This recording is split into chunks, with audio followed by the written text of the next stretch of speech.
राष्ट्रवादी अजितदादा गटानं आमदार अमोल मिटकरी यांचं नाव जे आहे ते प्रवक्तेपदाच्या यादीतून वगळलेलं आहे। त्यामुळे आता विदर्भात राष्ट्रवादीची बाजू मांडण्यासाठी एकमेव प्रवक्ते आहे ते म्हणजे प्रशांत पवारजी। प्रशांत भाऊ, खूप खूप अभिनंदन तुमचं TV9 कडून। कशी बाजू मांडणार आहात तुम्ही आणि पुढचा काय अजेंडा असणार आहे? कारण की गेल्या काही दिवसात प्रवक्त्यांचं काम मोठं चॅलेंजिंग झालेलं आहे राष्ट्रवादीच्या, कारण की दादांवर परिवारावरही मोठे आरोप होतोय।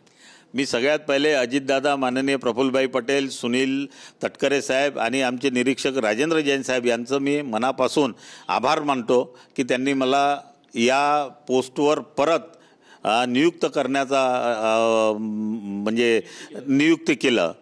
आता तुमचं म्हणणं असं आहे की बाबा मिटकरी साहेबांना काढलं। मिटकरी साहेब आजही आमदार आहेत आणि त्यांना दुसरी जबाबदारी देतील, कारण की नगरपंचायतचे वगैरे आता इलेक्शन लागलेले आहेत। म्हणजे असं वगळलं म्हणून काही त्यांना काढून दिलं अशातला भाग नाही। होऊ शकतं की त्यांच्याकडे दुसरी जबाबदारी देतील म्हणून त्यांनी मला विदर्भातून मला हे केलं। आम्ही 17 लोकांची ही पूर्ण एक प्रवक्ते लोकांची बॉडी बनवलेली आहे आणि त्याच्या माध्यमातून पक्षाची बाजू मांडण्याचं काम आम्ही लोक करणार आहे। आणि ज्या पद्धतीनं अजितदादांना वगैरे हे लोक विरोधी पक्ष टार्गेट करत आहे, फेक नेरेटिव्हचा त्याचा वापर करून राहिले, जेव्हा ज्या अर्थी की हे जे सगळं जे झालेलं आहे हे 1% कुठंही लिखित नाही आहे।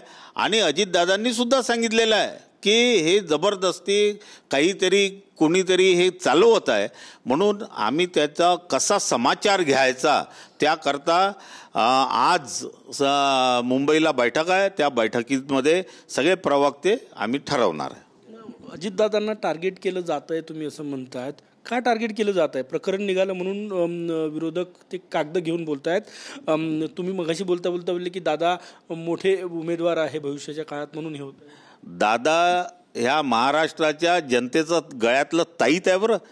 म्हणजे दादांची आज ज्या पद्धतीनं महाराष्ट्राच्या जनतेला आवश्यकता आहे, आम्ही जे म्हणतात ना लोक ज्या 60 वर्षामध्ये यांनी आमचे 12 वाजवले म्हणून आम्ही 10 वाजून 10 मिनिटाची घड्याळसुद्धा आणलेली आहे की आम्हाला जनतेचं भलं करायचं आहे।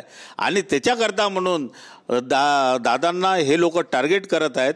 पण दादा काही, आणि मी तुम्हाला सांगतो ना, या येणाऱ्या 2029 मध्ये दादा महाराष्ट्राच्या जनतेचे मुख्यमंत्री म्हणून 200% राहतील, हे तुम्हाला आज मी सांगतो।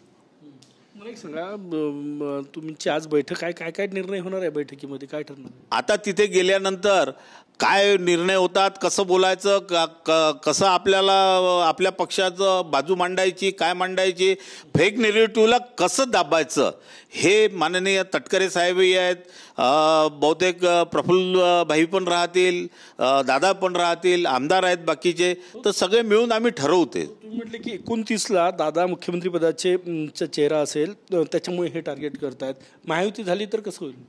नाही, महायुती झाली तरी ज्याचे जास्त होतील ते मुख्यमंत्री पदाचा दावेदार राहतीलच। पण जनरली आजही जनतेच्या मनात जे आहे ते महायुतीत असलं तर महायुती जे ठरवेल, ज्याला मुख्यमंत्री ठरवतील ते मुख्यमंत्री बनतीलच। स्थानिक स्वराज्य संस्थांच्या निवडणुका आहे, शेवटचा प्रश्न माझा हा, विदर्भात राष्ट्रवादीची काय भूमिका, एकत्र लढणार की स्वतंत्र स्वबळावर लढणार? मी बावनकुळे साहेबांचं मगाशी स्टेटमेंट ऐकलं, त्यांनी सांगितलं आमचे कार्यकर्ते हे स्वबळावर लढण्याची भाषा करत आहेत। त्यांना जर स्वबळावर लढत असतील तर राष्ट्रवादी काँग्रेस पक्षसुद्धा स्वबळावर लढण्याकरता तयार आहे, कारण की आमचं घड्याळ हे चिन्ह प्रत्येक गावोगावी गेलेलं आहे, लोकांच्या घरापर्यंत पोहोचलेलं आहे। त्याच्यामुळे आम्हाला असं नाही की बाबा युती नाही झाली तर आम्ही काहीच नाही करणार। युती नाही झाली तरी आम्ही ताकदीनं या नगरपंचायत नगर याचं लढवू। राजेंद्र जैन साहेब गोंदिया, भंडारा आणि नागपूर या तिन्ही जिल्ह्याकडे लक्ष ठेवून आहे। माननीय प्रफुल्ल पटेल साहेब येणार आहेत, ते सुद्धा काय डिसिजन घेतात याच्यावर सगळं निर्भर आहे। धन्यवाद आणि खूप खूप शुभेच्छा। मोठा चॅलेंजिंग जॉब असणार आहे भविष्याच्या काळात। राष्ट्रवादी अजितदादा गटाच्या प्रवक्त्यांचा विरोधकांच्या टीकेचं उत्तरही द्यायचं आहे आणि पक्षाची बाजूही लोकांपर्यंत पोहोचवायची आहे। कॅमेरामॅन सचिन सयामसह गजानन उमाटे, TV9 मराठी, नागपूर।